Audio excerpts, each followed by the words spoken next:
Estamos en el capítulo 5 del libro de Apocalipsis. Vamos a pedir al Señor que nos guíe a través de su Espíritu. Padre, te agradezco, Señor, que podemos estar aquí un domingo más, congregados como tu iglesia. Gracias, Señor, el privilegio que tenemos de que tú nos hayas salvado, redimido, como estaba hablando Chris, James. Gracias, Señor, que tú estás conformando un pueblo, tu iglesia, en medio de las naciones, en medio de los tiempos. Tú has tenido gracia, misericordia para con nosotros y te adoramos, oh Dios, por esto. Queremos una vez más proclamar la obra de Jesucristo, el Evangelio, la redención, el poder que hay en su muerte y su resurrección, en su sangre derramada en la cruz para la salvación de los pecadores arrepentidos, Señor. Gracias por este Evangelio y gracias, Padre, por tu palabra. Gracias por permitirnos tener algo eterno en medio de lo temporal. Tener revelaciones de la verdad, de lo real. Lo que tanto escasea en este mundo por causa del pecado y de las mentiras. Y por causa del padre de toda mentira, el diablo. Nosotros tenemos tu luz por tu gracia. Tenemos tu Espíritu Santo morando en lo que hemos creído, en lo que hemos renacido por tu gracia. Y Señor, esto es un privilegio. Ayúdanos a poder darnos cuenta de cuán glorioso esto es, Señor. A poder meditarlo, amarlo, pensarlo, a poder deleitarnos, Señor, a poder alabarte con nuestras vidas. En nombre de Jesucristo oramos y pedimos tu guía a través de tu Espíritu, en la correcta interpretación de tu palabra y en la aplicación para nuestras vidas. Que tú, Señor, señorees sobre las aguas de nuestros pensamientos y que inclines nuestras voluntades a la tuya. En nombre de Jesucristo y por sus méritos. Amén. Amén. Capítulo 5 de Apocalipsis. Solo para hacer un breve repaso, porque hay muchos nuevos. El libro de Apocalipsis, contrariamente a lo que muchos piensan, que sea un detallado calendario del futuro de Dios, no es ese el objetivo. El libro de Apocalipsis es la revelación de Jesucristo. Tenemos 4 libros, o 5 si queremos añadir Hechos en algún modo, que presentan al Jesucristo siervo, hombre, viviendo en la tierra, viviendo sin pecado, muriendo en la cruz por los pecados de aquellos que iban a creer en Él, resucitado con poder para demostrar la aprobación del Padre, habiendo recibido su ofrenda en el tabernáculo celestial, como dice Hebreo, para la salvación de todo su pueblo, de su iglesia. Y luego tenemos a Jesucristo, que viene a Juan, en los últimos tiempos, en la isla de Patmos, donde Él está prisionero. No es Juan el Bautista, es Juan el apóstol, el discípulo amado, aquel que en Juan 21 dice, si yo quiero que Él quede hasta que yo venga, queda a ti, le dice a Pedro, ¿no?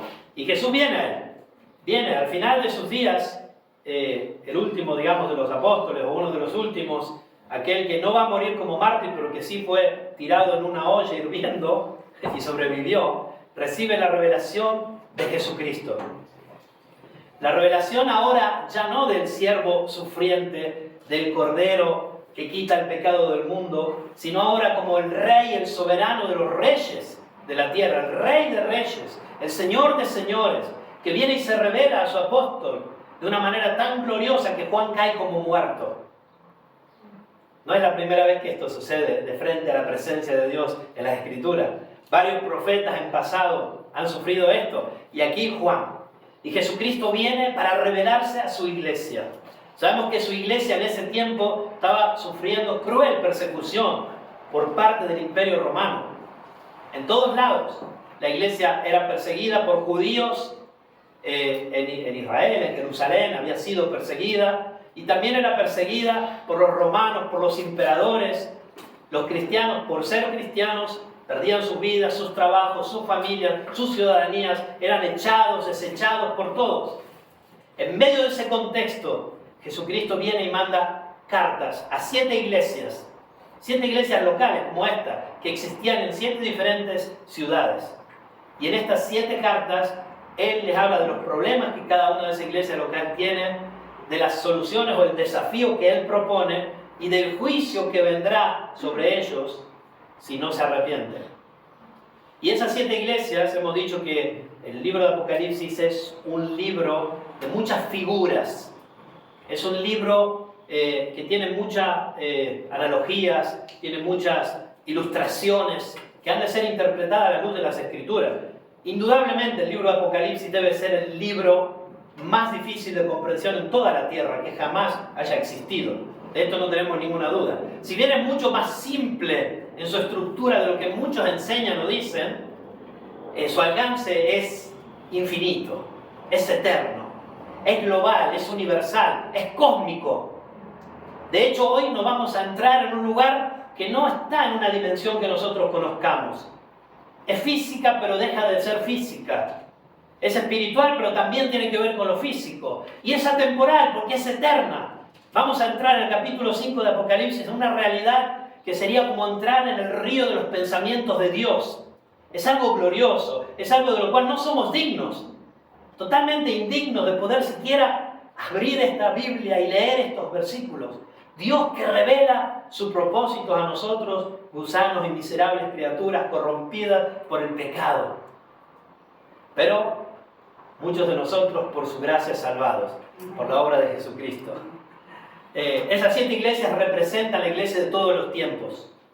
Y Jesucristo da allí mandamientos, pero sobre todo a esas iglesias le trae consuelo en medio de la tribulación. Le trae consuelo ¿cómo? Simplemente diciendo quién es Él.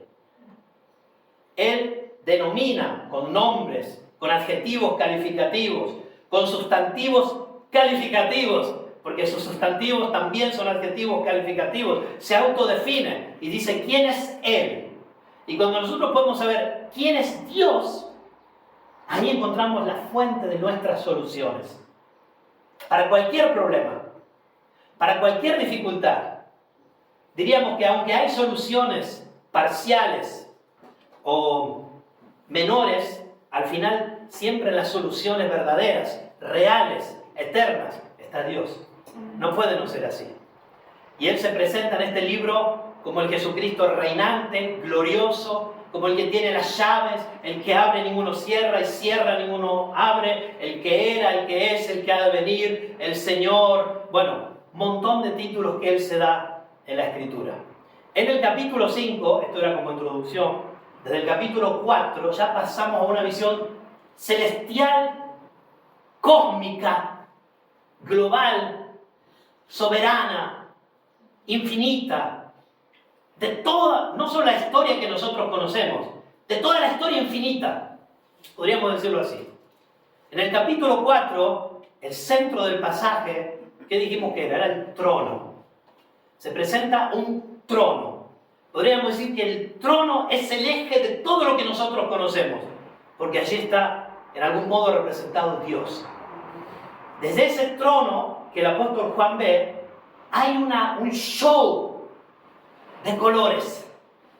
Ese trono está rodeado de colores. Primero con luces blancas, rojas. Y después alrededor del trono hay un arco iris que no podemos describir humanamente. Esos colores en la Biblia nos hablan de la multiforme gracia de Dios. Nos hablan de todos sus atributos perfectos, reales, santos, gloriosos, increíbles, inalcanzables para nosotros. Toda la revelación de las perfecciones de Dios. Y hay una luz verde alrededor de ese trono. Y alrededor del trono hay 24 tronos, 24 ancianos. Pero antes hay 4 seres vivientes, que nosotros definimos querubines, aunque aquí no lo define así. En algún modo son como, podríamos decir, custodias, aunque Dios no necesita custodias. Son manifestación también de la gracia de Dios. Esos seres tienen ojos por todos lados. Hablan de algún modo también de los atributos del Dios al cual sirven. Y alrededor de ellos están estos 24 tronos, en los cuales hay 24 ancianos. Y allí nosotros vemos al pueblo de Dios de todos los tiempos, representados por las 12 tribus de Israel y los 12 apóstoles. Yo les estoy ahora comentando lo que yo creo de eso. Hay distintas posturas, ya lo expliqué. A quien le interesa puede ir a mirar la predicación anterior. Este es un curso sucesivo, pero no te preocupes, hoy vamos a hacer algo para hoy también. Y ahora, capítulo 5, vamos a ver que Juan ya no está mirando ese trono y todo lo que pasa ahí, sino que ve algo que está en la mano derecha del que está sentado en el trono. Y ahí vamos a leer desde el capítulo 5, versículo 1, dice, y vi en la mano derecha del que estaba sentado en el trono un libro escrito por dentro y por fuera, sellado con 7 sellos. La atención en este capítulo va a ir hacia el libro. ¿Qué libro es este? Aquí también hay muchas distintas posturas, pero creo que a la luz del contexto está muy claro. Hay un libro, después vamos a ver que este libro va a haber un ángel fuerte que va a decir, ¿quién es digno de abrir el libro? Y vamos a ver que nadie, ninguna criatura, en el cielo, en la tierra, debajo de la tierra, puede abrir ese libro. Y esto va a causar en Juan una tristeza tremenda. Bueno, no les adelanto, después vamos a seguir leyendo, ¿no? Muchos han hipotizado sobre este libro. Para mí en el contexto está muy claro, y estudiándolo también a la luz de muchos teólogos, la mejor solución, que está claro, es ver el rollo como la voluntad de Dios, la solución final de los asuntos del universo. En algún modo, en este libro, que nadie puede abrir, que está sellado con 7 sellos, los emperadores romanos, ustedes saben que los libros de que estamos hablando no son estos libros así, eran pergaminos, ¿no? Eran rollos que se desenrollaban con una mano y se leían, y se iban enrollando y desenrollando, ¿no? Se leían así. Y muchas veces cuando había algo muy importante de un emperador romano, que era el contexto en el que estamos, los sellaban a esos pergaminos, esos libros. Venían sellados. El hecho de que fuera sellado hablaba de la importancia de lo que estaba dentro del libro y de cómo ese libro no era para cualquiera. No cualquiera podía romper esos sellos, ¿no? Era un modo de proteger, digamos, hoy en día llamaríamos la privacy, ¿no? La privacidad de lo que está en ese libro, y solo aquel a quien tenía la autoridad podía abrirlo. Y los emperadores romanos acostumbraban a sellar los pergaminos con 7 sellos. Este libro que ve Juan, claramente el Señor Jesucristo hablando a su iglesia también de ese tiempo, está claro en su contexto que ellos entendían de lo que se estaba hablando aquí, ¿no? Y nosotros también podemos entenderlo. Dentro de este libro se encuentran los propósitos de Dios con relación a su gobierno del mundo y de la iglesia. Cuando hablo de iglesia, porque sé que hay nuevos aquí, nunca hablo de una denominación. La iglesia de Jesucristo es el cuerpo de los renacidos. Según mi postura, y hay distintas, son los renacidos de todos los tiempos. Hay otra postura dispensacional, hay otros hermanos que creen que Israel, la iglesia sustituye a Israel. Todas son respetables, las aceptamos. Personalmente yo creo que la iglesia somos los renacidos de todos los tiempos. ¿Está bien? Hay una iglesia neotestamentaria, pero hay un solo cuerpo por el que Cristo murió. La iglesia. Efesios habla que Cristo murió por su iglesia. No habla que murió por otro. Más allá de eso, que puedo respetar cualquier postura que sea sostenible en la Biblia, aquí vemos cómo desde el capítulo 6, que es el siguiente, van a empezar a desenvolverse los sellos, y esos sellos van a hablar de los hechos y los eventos con el que Dios va a juzgar a este mundo y va a librar a su iglesia, y cómo va a derrotar y vencer al final el cordero, el corderito, como verán que después dice la Escritura. El libro sellado con 7 sellos es el programa exhaustivo de Dios que va a terminar con la segunda venida de Jesucristo. Aquí también hay distintas posturas, pero todos creemos que hay una segunda venida de Jesucristo, y allí va a estar, digamos, la culminación del juicio de Dios contra los impíos y la culminación de la salvación para su pueblo, su iglesia. La idea aquí, en este capítulo, es que Dios tiene el libro en el cual la historia del universo ha sido ya escrita. Él ha escrito la historia del mundo por adelantado. Podríamos verlo como un guión de una obra teatral. No quiero rebajarlo de Dios, pero algo así. Hay un guión que solo Dios tiene en su poder, que Él conoce, que solo Él puede abrir cuando Él quiere, cerrar cuando Él quiere. Él es el que inicia, Él es el que termina, Él es el que gobierna, Él es soberano. Él tiene en su mano la historia del mundo, y Él iniciará la consumación de toda la historia. Solamente Dios puede tener este rollo. Yo veo este rollo también en el Antiguo Testamento. Por ejemplo, en Ezequiel, capítulo 2, versículo 10.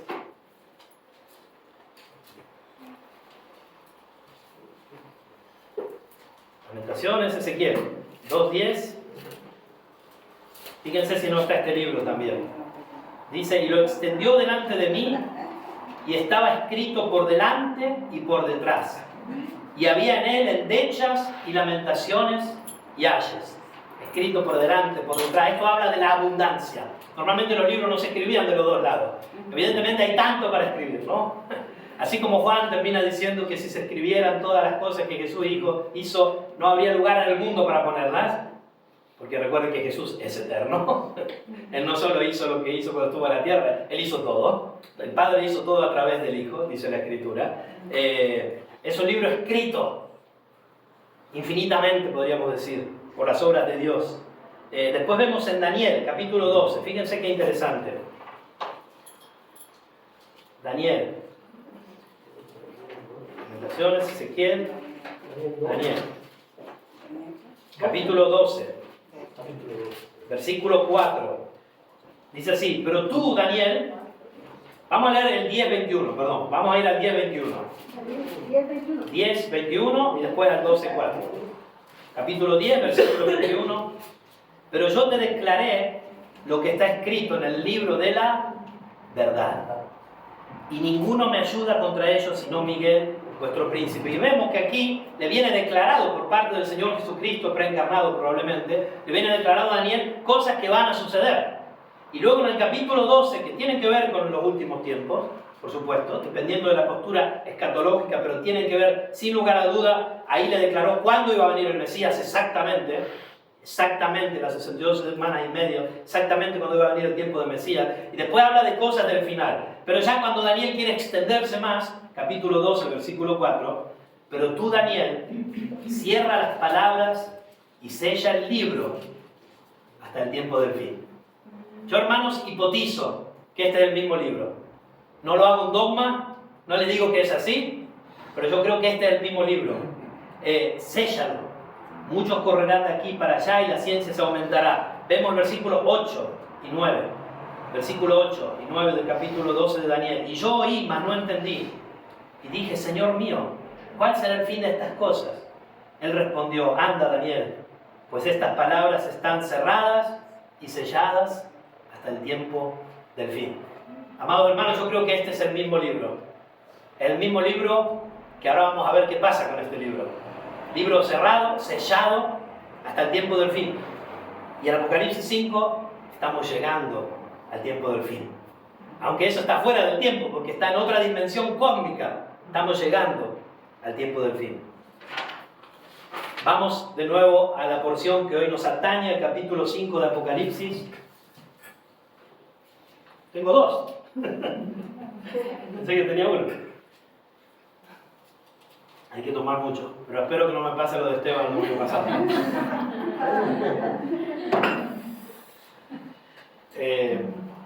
Para que no saben, hermano, el domingo pasado tuve que ir al baño durante predicado. Espero que no me pase. Capítulo 5, versículos 2 al 4. Y vi a un ángel fuerte, dice el apóstol Juan, que pregonaba a gran voz. ¿Quién es digno de abrir el libro y desatar sus sellos? Y ninguno, ni en el cielo, ni en la tierra, ni debajo de la tierra, podía abrir el libro, ni aún mirarlo.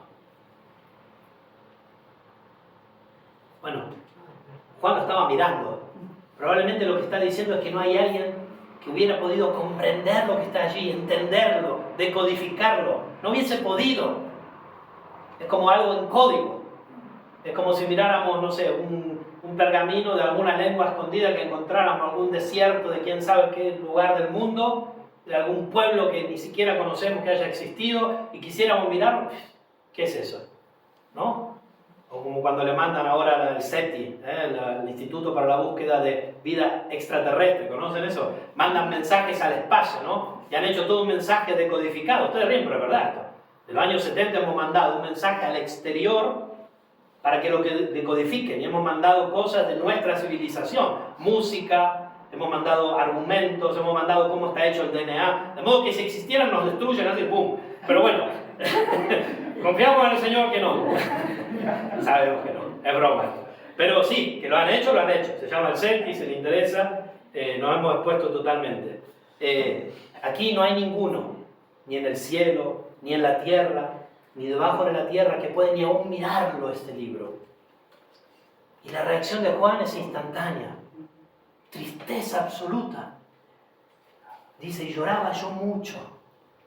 Juan, llorando ahí, mucho, porque no se había hallado a ninguno digno de abrir el libro, ni de leerlo, ni de mirarlo. Hermanos, si este libro, como hipotizamos, habla de la victoria de Dios contra todos sus enemigos, habla de el futuro, qué tristeza sería que los planes de Dios pudieran ser confundidos, frustrados, no terminados.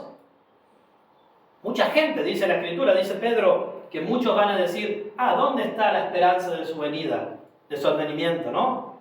Mucha gente que dice, ¿dónde está Dios? Va a venir Jesús, ¿dónde está, no? Como que Dios que comenzó las obras no las terminará. ¿Les parece que es así?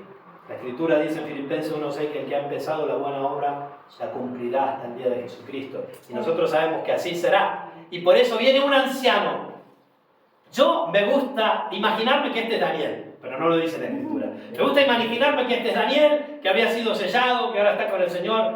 No quiero decir una herejía, podemos suponerlo, puede ser cualquier otro. Viene un anciano y le dice a Juan, Juan, tranquilo, no llores. El león y el cordero abrirán el libro. Versículo 5, lo vamos a leer literalmente. Y uno de los ancianos me dijo, no llores. De aquí que el león de la tribu de Judá, la raíz de David, ha vencido para abrir el libro y desatar sus 7 sellos. ¡Qué hermoso! Nosotros sabemos quién es este, ¿no? ¿Quién es el león de la tribu de Judá? Es el Señor Jesucristo. Las profecías que hablaban de Él. Hay muchos, si quieren guardar ahí en sus textos, Génesis 49, 9 y 10, Isaías capítulo 31, versículo 4, Oseas capítulo 11, versículo 10. Pero vamos a buscar Isaías 11, 10. Isaías capítulo 11, versículo 10. Dice así, acontecerá en aquel tiempo que la raíz de Isaí, la cual estará puesta por pendón a los pueblos, será buscada por las gentes y su habitación será gloriosa. Y después también sabemos que este es Jesucristo, lo vemos por todos lados cuando habla de la raíz, el vástago, aún en Romanos 11 vemos hablando de Jesucristo. El león que ha vencido. En Apocalipsis capítulo 22 también habla de 22:16, Apocalipsis 22:16. Yo, Jesús, he enviado mi ángel para daros testimonio de estas cosas en las iglesias. Yo soy la raíz y el linaje de David. El mismo Jesús dice que Él es de quien se está hablando. Él es la raíz. También hay muchos versículos, como les cité antes, que hablan del león de Judá. Del león de Judá. Pero atención, si seguimos leyendo en el capítulo 5, para no prolongarme, vamos a ver cómo se presenta este león. Porque el anciano le dice a Juan, no llores, que el león de la tribu de Judá ha vencido para abrir el libro. Y ahora Juan inmediatamente mira hacia el trono. ¿Y qué nos vamos a encontrar allí? ¿El león? No. Vamos a encontrar otro animal. Un cordero. Que la traducción más correcta sería, ¿quién tiene la textual aquí? ¿Alguien tiene la textual? Dice corderito. Corderito. De verdad que esto debería de ser traducido corderito. Casi en todo el libro de Apocalipsis, cuando se habla del cordero, se habla en diminutivo. Dice así, versículo 6 del capítulo 5, miré y vi que en medio del trono y de los 4 seres vivientes, y en medio de los ancianos, estaba en pie un corderito, como inmolado, que tenía 7 cuernos y 7 ojos, los cuales son los 7 espíritus de Dios enviados por toda la tierra. En vez de ver al león, ve un cordero en medio del trono. Recuerdan que este es el mismo Juan que escribió el Evangelio de Juan, capítulo 1, versículo 29,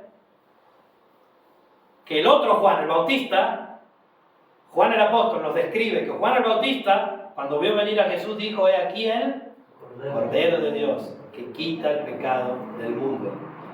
El mismo Juan que escribió eso, ahora está viendo al Cordero de Dios, que ya había quitado en la cruz el pecado, un corderito particular, por supuesto que este es Jesús, ¿no? Son símbolos que lo representan. Además está en el trono de Dios. ¿Quién podría estar en el trono de Dios si no solo Dios, no? Cualquier otro que se acercara ahí sería destruido por estos seres que están alrededor, por el mismo Dios, ¿no? El Señor Jesucristo, el león de la tribu de Judá, como un cordero sin mancha, dice la Escritura, ¿no? Sin mácula. Ahora está en medio del trono, reinando, parado, en este caso no está sentado, dice en pie, en medio de los ancianos estaba en pie un cordero como inmolado. La inmolación de Cristo nos habla que este cordero tenía claras señales de su sacrificio, ya había sido sacrificado. Esto es post-cruz, post-resurrección. La idea es que el sacrificio de Jesús aún y siempre está fresco delante de Dios el Padre. El juicio que vendrá en el capítulo 6 de Apocalipsis, cuando este Cordero comenzará a desatar los sellos y a revelar los planes de Dios en su ira para juzgar al mundo y en su gracia para liberar a su pueblo. Todo eso será dictado y administrado por este Cordero, por Jesucristo, quien ya ha ofrecido un escape del juicio al imputárselo sobre sí mismo en la cruz. Y este Cordero, que es el Señor Jesucristo, viene representado aquí con 7 cuernos. Los cuernos en las Escrituras hablan de reinos y hablan de poder, de potencia. El 7 es la perfección. 7 cuernos nos habla de su omnipotencia. Nos habla de los atributos del Hijo de Dios, Dios el Hijo, omnipotente. Y los 7 ojos nos hablan de su omnisciencia. Los ojos de Dios nos hablan de su conocimiento total de todo. Todo está desnudo ante los ojos de aquel a quien tenemos que dar cuenta, dice Hebreos capítulo 4, versículos 12 y 13. Fíjense en el profeta Zacarías, capítulo 3, versículo 9. Profeta Zacarías 3, 9. Isaías, Jeremías, Lamentaciones, Zacarías. Zacarías, Malaquías. Como dice uno, está entre Génesis y Apocalipsis. Así no se pierde. Zacarías, capítulo 3, versículo 9.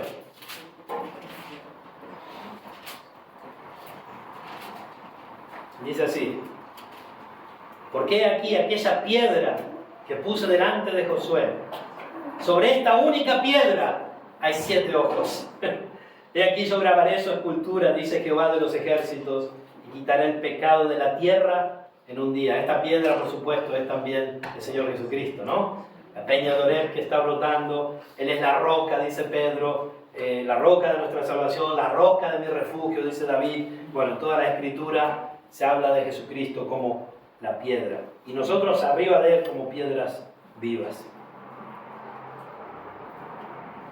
No llores. A ti te digo, si alguna vez se te cruza la locura en tu cabeza de pensar de que Dios tiene algo afuera de control, estás loco.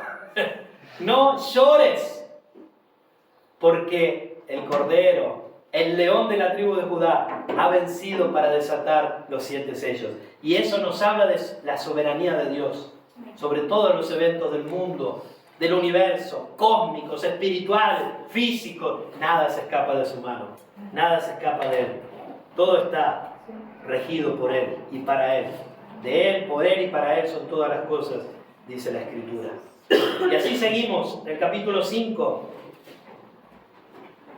versículo 7.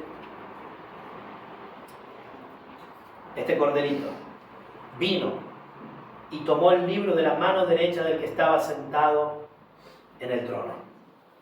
No sabemos bien cómo es esta interacción, es difícil de explicar porque estaba en el trono parado y ahora viene al que está en el trono y lo toma de mano derecha. Indudablemente está hablando aquí de la Trinidad, ¿no? Dios Padre, Dios Hijo, Espíritu, Dios Hijo. Vemos al Espíritu adelante, ya lo vimos la otra vez que prediqué este tema. Y viene el corderito y toma el libro de la mano derecha del que está sentado en el trono. Y aquí vemos una cosa gloriosa. Cuando hubo tomado el libro, sucede inmediatamente. Cuando el Cordero toma posesión del libro, produce adoración. Los 4 seres vivientes y los 24 ancianos se postraron delante del Cordero. Todos tenían arpas y copas de oro llenas de incienso, que son las oraciones de los santos, y cantaban un nuevo cántico diciendo: digno eres de tomar el libro y de abrir sus sellos, porque tú fuiste inmolado y con tu sangre nos has redimido para Dios de todo linaje y lengua y pueblo y nación, y nos has hecho para nuestro Dios reyes y sacerdotes, y reinaremos sobre la tierra. ¿Quién sino la iglesia de Jesucristo puede cantar esto? Un cuerpo conformado de personas de cada lenguaje, dice linaje, lenguaje, lengua, pueblo, nación. En otro lugar vemos que habla de tribus, etnias, en Mateo 28. La iglesia de Jesucristo conformada por personas de todos los tiempos, de todos los lugares, de todas las naciones, para que nadie pueda acusar a Dios de acepción de personas. Él escoge en sí mismo, pero no en base a lo que tiene delante. Dios no puede ser reprendido o acusado de hacer acepción. De cada lengua, pueblo, nación, tribú, Él ha salvado personas y salvará hasta el fin. Y este cuerpo es su iglesia. Y aquí los 24 ancianos nos representan. Y allí estamos también nosotros. Fíjense que están las oraciones de los santos. Ahora, yo les pregunto a ustedes, ¿qué son nuestras oraciones sino pedirle a Dios que venga a su reino?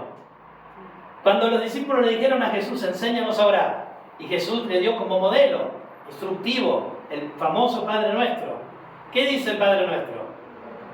Venga a tu reino. Si al final en cada oración lo que estamos haciendo es intentar descubrir la voluntad de Dios. Porque nosotros oramos lo que queremos. Y la Biblia dice que oramos mal. Juan dice que oramos para nuestras pasiones y deleites. Romanos dice que no sabemos pedir como conviene y por eso necesitamos el Espíritu Santo. ¿Pero por qué oramos mal? Porque no conocemos la voluntad de Dios. Si nosotros supiéramos exactamente todo lo que Dios ha diseñado que suceda y oráramos eso, oraríamos muy bien. Porque va a suceder solo lo que Dios ha diseñado que suceda. La oración no es para que nosotros cambiemos la voluntad de Dios, sino para que nosotros cambiemos nuestra voluntad a la de Dios. Él nos convence a través de la oración. Él nos hace ver. Entonces, cuando nosotros oramos, lo que estamos pidiendo es que el Señor Jesucristo esté en control del libro. Sabemos que es así. Ya lo sabemos. Es como cuando decimos: Señor, ayúdame. Dios siempre te ayuda si eres hijo de Él. Si a los que aman a Dios todas las cosas les ayudan a bien. Él jamás dejará de ayudarte si eres su hijo. Pero nosotros lo pedimos porque nos encontramos en debilidad, ¿no? Señor, guíame. ¿A cuál de los hijos Dios no guiará? Él guiará a todos sus hijos. O sea, quiero decir, muchas veces pedimos cosas que sí, en nuestra debilidad se entienden. No es que son pecados, no es que son herejías, pero en realidad estamos pidiendo redundancia de cosas que ya suceden, ¿no? O muchas veces oramos por cosas que ya están decretadas claramente como serán. Nosotros no podemos orar por la salvación de Satanás si él será lanzado al lago de fuego. No podemos orar por la salvación de los ángeles que se desviaron si ya está claro la Escritura que será. Nosotros podemos orar por la salvación de los escogidos. Podemos orar para que el Espíritu Santo ilumine las mentes, abra los ojos para que crean el Evangelio. Podemos orar para que el Señor nos ayude a luchar contra nuestro pecado. Y claro, podemos orar por todas aquellas cosas en las cuales aún no conocemos realmente la voluntad de Dios, porque no está revelada. Porque quizás son cosas que aún no hemos comprendido, cómo los principios que Dios nos ha dejado para regirnos influenciarán esas decisiones. Y entonces oramos. Y aquí están todas las oraciones. Representadas en estos cálices, dice, tenían todos arpas y copas de oro llenas de incienso, que son las oraciones de los santos. Y mientras adoran, mientras están las oraciones allí, cantan un cántico que aquí dice que es nuevo. Y el canto responde a la pregunta del ángel que en el versículo 2 había preguntado, ¿se acuerdan? ¿Quién es digno? Esta canción responde quién es digno. ¿Cómo responde la canción? ¿Cómo responde la iglesia de Jesucristo? Digno eres de tomar el libro y de abrir sus sellos, porque tú fuiste inmolado y con tu sangre nos has redimido para Dios, de toda linaje y lengua y pueblo y nación, y nos has hecho para nuestro Dios reyes y sacerdotes, y reinaremos sobre la tierra. Es glorioso. Estamos aseverando, y lo sabemos, la respuesta es que el digno es el Cordero, el Señor Jesucristo. Y la iglesia lo canta, tú eres digno. En el capítulo 4, lo habíamos visto la otra vez, versículo 11, vemos que sucede al revés. Los que cantan primero son los 4 seres, y después la iglesia responde, los ancianos, y adoran, en el versículo 11, Señor, digno eres de recibir la gloria y la honra y el poder, porque tú creaste todas las cosas y tu voluntad existen y fueron creadas. Ahí no adoraban por la redención, adoraban por la creación, por el poder de este Dios creador. Ahora vemos aquí que es al revés. Los ancianos comienzan y los 4 seres vivientes siguen. Pero no siguen solo ellos. Escuchen lo que pasa ahora. Glorioso. Versículo 11. Y ahora Juan mira, y allí no están solo los 4 seres, no está en el trono el Cordero, león de la tribu de Judá, no solo los 24 ancianos, sino que hay millones de ángeles. ¡Wow! Millones de ángeles. Versículo 11. Y miré, y oí la voz de muchos ángeles alrededor del trono, y de los seres vivientes, y de los ancianos, y su número era millones de millones. Piel de gallina, ¿no? Millones de millones. ¿Qué decían? ¿Qué decían estos ángeles? Estos no son seres humanos. Estos son ángeles. Es otra raza. Es otra historia. Es otra relación con Dios, podríamos decir. ¿Qué decían a gran voz? El Cordero que fue inmolado es digno de tomar el poder, las riquezas, la sabiduría, la fortaleza, la honra, la gloria y la alabanza. Estos ángeles no han experimentado redención. Por cuanto nosotros sabemos, no hay redención para los ángeles. Ellos no pueden tener gratitud, estos ángeles, porque eran pecadores y han obtenido redención a través de la sangre de Cristo. Al menos esto no lo vemos en la Escritura. No podemos asegurarlo. Más bien podemos decir que estos ángeles se interesan y, como dice Hebreo, trabajan para aquellos que serán destinatarios de la salvación. Ellos, llevan adelante, por supuesto, el plan de Dios en sus propósitos eternos, los cuales ellos tampoco podemos decir que conocen, porque los ángeles no son omniscientes. Vemos que ellos están muy interesados en lo que está pasando en la tierra con esta raza tan rara, estos bichos humanos, muy interesados en saber cómo pueden ser tan estúpidos y tan locos pecadores. Y mira, ¿cómo puede ser que el Hijo de Dios, Dios el Hijo, se haya hecho hombre? Dice que son cosas que los ángeles investigan, anhelan saber. ¿No me creen que dice esto? Yo sé que me creen. Está en la Escritura eso. Ellos quieren saber.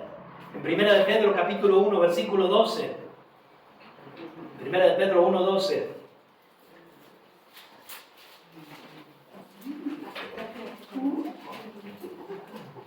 hablando de los que escribieron las Escrituras, dice: a esto se le reveló que no para sí mismos, sino para nosotros, administraban las cosas que ahora son anunciadas por lo que os ha predicado el Evangelio, por el Espíritu Santo enviado del cielo, y agrega, el apóstol Pedro agrega, cosas en las cuales anhelan mirar los ángeles. Los ángeles saben de la existencia del mal. Gran parte de los ángeles, minoritarios, pero se fueron con Satanás. Conocen el mal. Conocen también muy de cerca y en un modo distinto a Dios. Pero no han experimentado estos ángeles esta redención. Esto es en algún modo un misterio para ellos. En Efesios capítulo 3, versículo 10, vemos que nosotros, la iglesia, transmitimos cosas a los ángeles. Capítulo 3, versículo 10 de Efesios. Dice: para que la multiforme sabiduría de Dios sea ahora dada a conocer por medio de la iglesia a los principados y potestades en los lugares celestiales, conforme al propósito eterno que hizo en Cristo Jesús nuestro Señor. ¿Lo ven? Ellos, en algún modo, podríamos decir, están aprendiendo a través de lo que la iglesia ha experimentado. Ellos no cantan como en el capítulo 5, versículo 12, no cantan como los ancianos cantaban: digno eres de tomar el libro de sus sellos, porque tú fuiste inmolado y con tu sangre nos has redimido de todo el linaje y nos has hecho para nuestro Dios reyes y sacerdote, y reinaremos sobre la tierra. Esto no se aplica a los ángeles. Ellos cantan otra cosa. En el versículo 12, ellos aseveran y confirman la canción de los 4 seres vivientes y de los ancianos, confirman que es cierta, y dicen: el Cordero, versículo 12, capítulo 5 de Apocalipsis, decían a gran voz: el Cordero que fue inmolado, sí, Él es digno de tomar el poder. Ven que ahí también descubrimos también este libro, ¿no? Abrir este libro es tomar el poder. Ya lo tiene Jesucristo, ¿no? Pero este quiere decir: ahora voy a intervenir. Dios interviene siempre en medio de la historia, por supuesto, en muchas maneras. Cada átomo que existe y que no se destruye, y que el universo no esté en explosión continua, Dios lo mantiene. Aún los químicos como Estela pueden aseverar eso, aunque los químicos de este mundo no lo saben. Lo que mantiene todo en existencia es el Señor, con la palabra de su poder. Pero sí que Dios a veces interviene por abandonar, y a veces interviene activamente.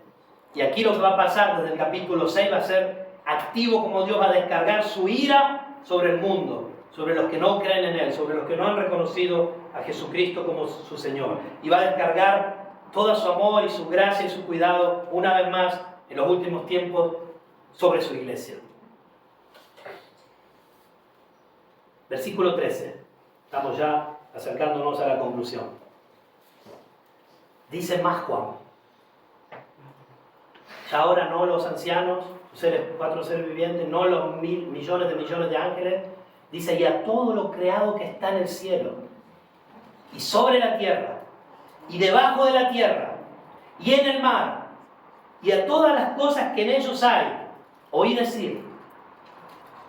Esto lo cantamos muchos domingos: al que está sentado en el trono y al Cordero sea la alabanza, la honra, la gloria y el poder por los siglos de los siglos. Esta será la conclusión de la historia, amigos y hermanos. Podemos decir que en el capítulo 5 de Apocalipsis hay como un resumen de lo que va a pasar del 6 hasta el 19, 20, ¿no? Hasta que el reino de Cristo ya está totalmente reinando, literalmente, sobre el nuevo mundo, nuevo cielo, nueva tierra. Acá hay un resumen de lo que va a pasar. Todo se inclinará delante del Señor Jesucristo. Y esto también es muy bueno para aquellos que no creen en la deidad de Jesucristo. Saben que hoy está muy de moda iglesias que no creen que Jesucristo es Dios. Esto sería pagano, idolatría pagana, si Jesucristo se hiciera adorar en el trono de Dios. ¿Lo ven? Esto es una injerencia que lo dejo para que lo estudien. Claramente, este Jesucristo y está en el trono y se está siendo adorado y es el único digno.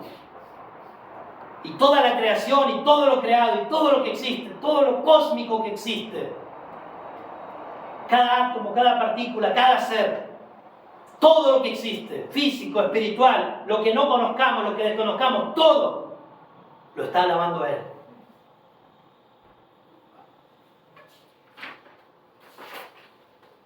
Nos recuerda algunos versículos de la Biblia. Romanos capítulo 14, versículo 11. Romanos 14, 11. Dice así el apóstol Pablo: porque escrito está, vivo yo, dice el Señor, que ante mí se doblará toda rodilla y toda lengua confesará a Dios. Y nos recuerda mucho más a Filipenses capítulo 2, ¿no? Gálatas, Efesios, Filipenses capítulo 2, versículos 9 al 11. Filipenses 2, 9 al 11, hablando de Jesucristo, por lo cual Dios también le exaltó hasta lo sumo y le dio un nombre que es sobre todo nombre, para que en el nombre de Jesús se doble toda rodilla de los que están en los cielos y en la tierra y debajo de la tierra, y toda lengua confiese que Jesucristo es el Señor, para gloria de Dios Padre. Y esto es lo mismo que está pasando aquí en Apocalipsis capítulo 5. Versículo 13. Y a todo lo creado, que está en el cielo y sobre la tierra y bajo de la tierra y en el mar, y a todas las cosas que en ellos hay, oí decir: al que está sentado en el trono y al Cordero, sea la alabanza, la honra, sea la gloria, sea el poder, por los siglos de los siglos. Ustedes saben que la naturaleza, dice la Escritura, canta a Dios. Yo cuando me despierto a la mañana escucho a los pájaros, sé que están adorando a Dios. Lo están adorando. Cuando me acerco al mar y escucho las olas, sé que está adorando a Dios. Cuando paso al lado de los árboles, no estoy hablando de que esos son seres con vida, no me malinterpreten. Toda la creación tiene vida, pero no en el sentido de almas, espíritu. Pero toda la creación gime por el pecado y toda la creación adora a Dios. Toda la creación adora a Dios. Y aún los que hoy son enemigos terminarán postrados a sus pies, mandados para siempre al lago del fuego, separados de la presencia de su gozo. Pero se arrodillarán delante de Él, confesarán, reconocerán que el Cordero es digno de abrir el libro, de tomar el poder, que Él es el que tiene todo en sus manos. Y el último versículo, versículo 14.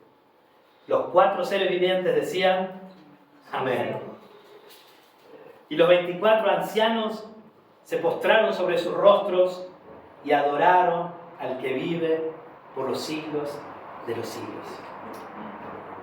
¿Qué debemos hacer con todo esto?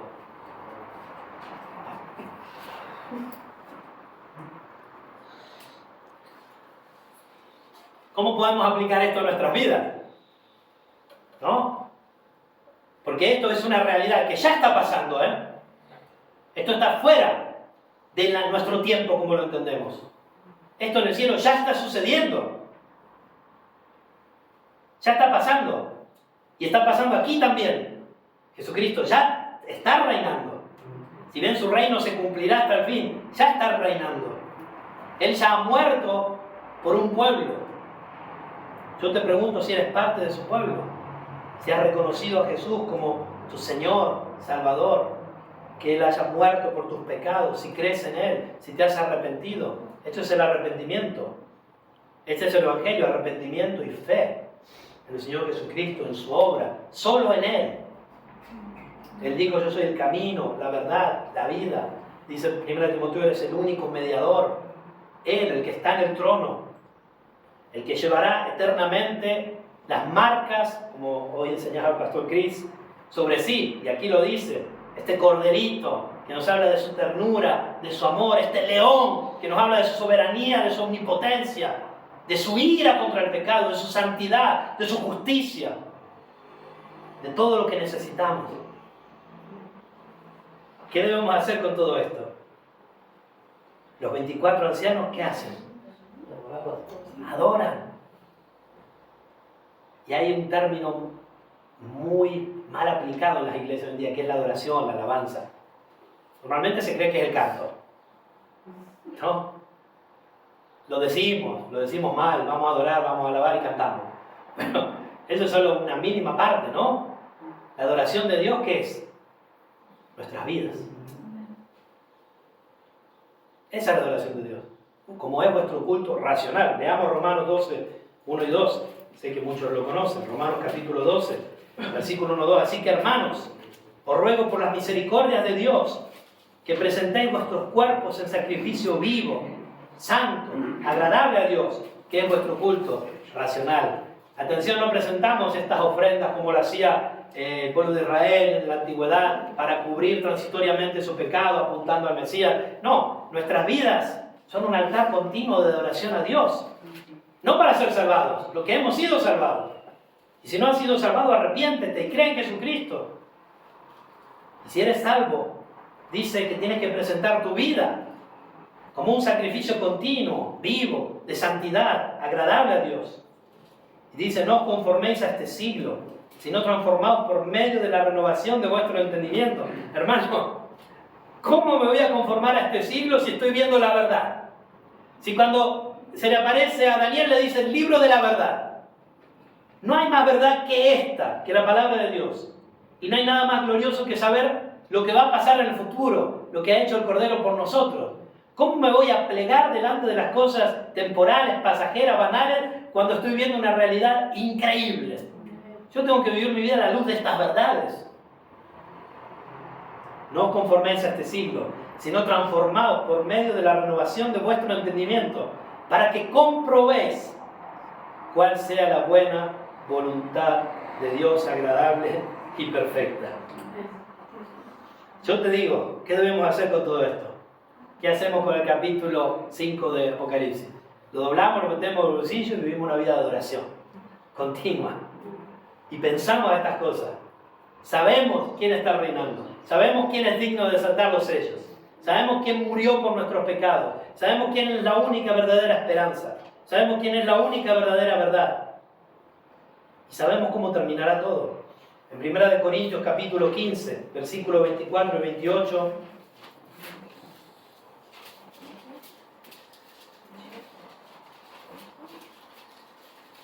Dos pasajes y terminamos, 15, 24 a 28, dice, luego el fin.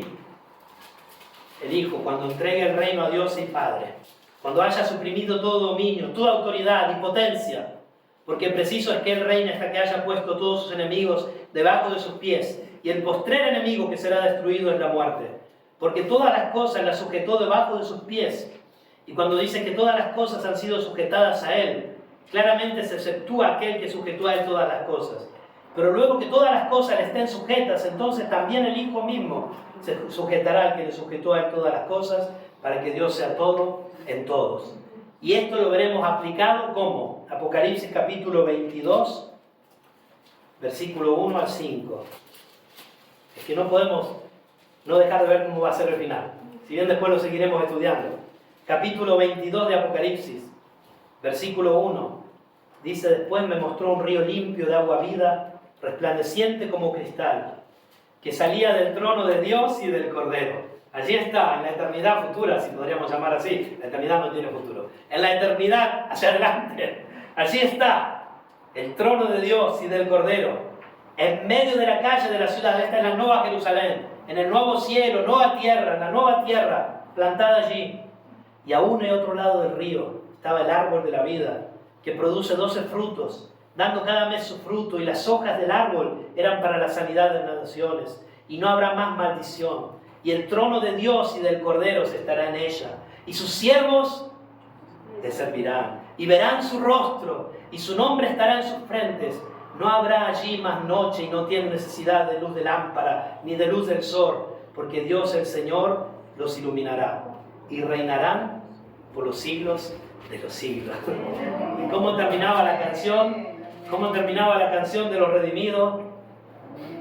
Digno eres de tomar el libro y de abrir sus sellos, porque tú fuiste inmolado, y con tu sangre nos has redimido para Dios, de todo linaje, y lengua, y pueblo, y nación, y nos has hecho para nuestro Dios reyes y sacerdotes, y reinaremos sobre la tierra, y reinarán por los siglos de los siglos. Amén. Ahora